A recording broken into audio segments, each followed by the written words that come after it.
இன்றைக்கி நைட்டு மாலைபட்ச பலகாரம் பூரி சட்னியும் இருக்குது. அப்புறம் உருளைக்கிழங்கு, மற்ற நாளுக்கெல்லாம் உருளைக்கிழங்கு மசாலா, அதாவது வெங்காயம்லாம் போடாமல் வெறும் உருளைக்கிழங்கு தக்காளி அது மட்டும் போட்டு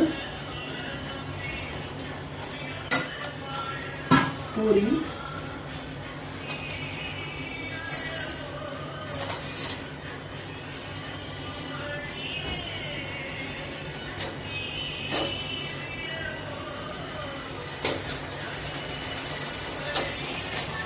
இது வந்து தக்காளி சட்னி,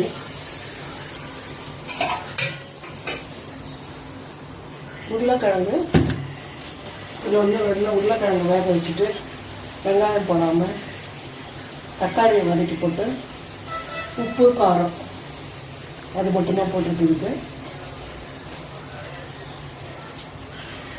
2 சைட் டிஷ்ஷு. உருளைக்கிழங்கு சேர்க்காதவனுக்கு வந்து வெறும் சட்னி மட்டும். இதுதான் இன்றைக்கி நைட்டு மாலைபட்சம் நைட்டு பலகாரம்.